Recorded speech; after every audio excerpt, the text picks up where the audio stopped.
राधिका और नवीन को आज तलाक के कागज मिल गए थे। दोनों साथ ही कोर्ट से बाहर निकले। दोनों के परिजन साथ थे और उनके चेहरे पर विजय और सुकून के निशान साफ झलक रहे थे। 4 साल की लंबी लड़ाई के बाद आज फैसला हो गया था। 10 साल हो गए थे शादी को, मगर साथ में 6 साल ही रह पाए थे। 4 साल तक तो तलाक की कार्यवाही में लग गए। राधिका के हाथ में दहेज के सामान की लिस्ट थी जो अभी नवीन के घर से लेना था, और नवीन के हाथ में गहनों की लिस्ट थी जो राधिका से लेने थे। साथ में कोर्ट का यह आदेश भी था कि नवीन 10 लाख रुपए की राशि एक मुश्त राधिका को चुकाएगा। राधिका और नवीन दोनों एक ही टेम्पो में बैठकर नवीन के घर पहुंचे। दहेज में दिए सामान की निशानदेही राधिका को करनी थी, इसलिए 4 वर्ष बाद ससुराल जा रही थी आखिरी बार। बस उसके बाद कभी नहीं आना था उधर। सभी परिजन अपने अपने घर जा चुके थे। बस 3 प्राणी बचे थे, नवीन, राधिका और राधिका की माताजी। नवीन घर में अकेला ही रहता था। माँ बाप और भाई आज भी गांव में ही रहते हैं। राधिका और नवीन का इकलौता बेटा जो अभी 7 वर्ष का है, कोर्ट के फैसले के अनुसार बालिग होने तक वह राधिका के पास ही रहेगा। नवीन महीने में एक बार उससे मिल सकता है। घर में प्रवेश करते ही पुरानी यादें ताजा हो गई।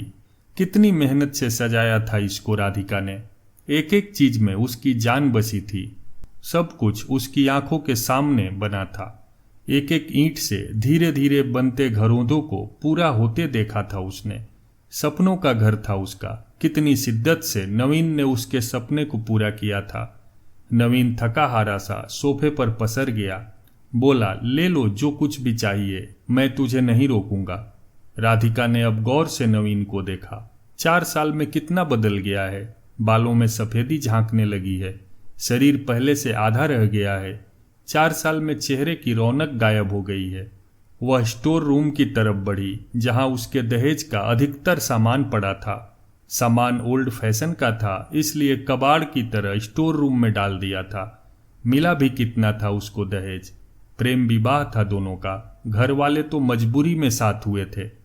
प्रेम विवाह था तभी तो नजर लग गई किसी की, क्योंकि प्रेमी जोड़ी को हर कोई टूटता हुआ देखना चाहता है। बस एक बार पीकर बहक गया था नवीन। हाथ उठा बैठा था उस पर। बस वो गुस्से में मायके चली गई थी। फिर चला था लगाने सिखाने का दौर। इधर नवीन के भाई भाभी और उधर राधिका की माँ। नौबत कोर्ट तक जा पहुंची और तलाक हो गया। न राधिका लौटी और न नवीन लाने गया। राधिका की माँ बोली, कहाँ है तेरा सामान? इधर तो नहीं दिखता। बेच दिया होगा इस शराबी ने। चुप रहो माँ। राधिका को न जाने क्यों नवीन को उसके मुख पर शराबी कहना अच्छा नहीं लगा। फिर स्टोर रूम में पड़े सामान को एक एक कर लिस्ट में मिलाया गया। बाकी कमरों से भी लिस्ट का सामान उठा लिया गया।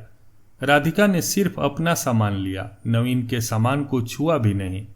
फिर राधिका ने नवीन को गहनों से भरा बैग पकड़ा दिया। नवीन ने बैग वापस राधिका को दे दिया। रख लो, मुझे नहीं चाहिए, काम आएंगे तेरे मुसीबत में। गहनों की कीमत 15 लाख से कम नहीं थी। क्यों, कोर्ट में तो तुम्हारा वकील कितनी दफा गहने गहने चिल्ला रहा था। कोर्ट की बात कोर्ट में खत्म हो गई राधिका। वहां तो मुझे भी दुनिया का सबसे बुरा जानवर और शराबी साबित किया गया है। सुनकर राधिका की माँ ने नाक भौं चढ़ाई। नहीं चाहिए, वो 10 लाख भी नहीं चाहिए। क्यों, कहकर नवीन सोफे से खड़ा हो गया। बस यूं ही राधिका ने मुंह फेर लिया। इतनी बड़ी जिंदगी पड़ी है, कैसे काटोगी? ले जाओ, काम आएंगे। इतना कहकर नवीन ने भी मुंह फेर लिया और दूसरे कमरे में चला गया।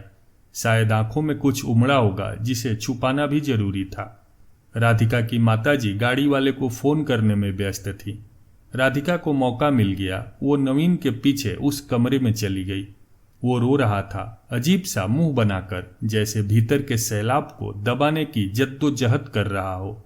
राधिका ने उसे कभी रोते हुए नहीं देखा था। आज पहली बार देखा। न जाने क्यों दिल को कुछ सुकून सा मिला, मगर ज्यादा भावुक नहीं हुई। सधे अंदाज में बोली, इतनी फिक्र थी तो क्यों दिया तलाक? मैंने नहीं, तलाक तुमने दिया। दस्तखत तो तुमने भी किए। माफी नहीं मांग सकते थे? मौका कब दिया तुम्हारे घर वालों ने? जब भी फोन किया काट दिया। घर भी आ सकते थे, हिम्मत नहीं थी। राधिका की माँ आ गई। वो उसका हाथ पकड़कर बाहर ले गई। अब क्यों मुंह लग रही है इसके, अब तो रिश्ता भी खत्म हो गया। माँ बेटी बाहर बरामदे में सोफे पर बैठकर गाड़ी का इंतजार करने लगे। राधिका के भीतर भी कुछ टूट रहा था। दिल बैठा जा रहा था। वो शून्य सी पड़ती जा रही थी। जिस सोफे पर बैठी थी उसे गौर से देखने लगी। कैसे कैसे बचत करके उसने और नवीन ने वो सोफा खरीदा था। पूरे शहर में घूमी तब यह पसंद आया था। फिर उसकी नज़र सामने तुलसी के सूखे पौधे पर गई। कितनी शिद्दत से देखभाल किया करती थी। उसके साथ तुलसी भी घर छोड़ गई। घबराहट और बढ़ी तो वह फिर से उठकर भीतर चली गई। माँ ने पीछे से पुकारा मगर उसने अनसुना कर दिया। नवीन बेड पर उल्टे मुंह पड़ा था।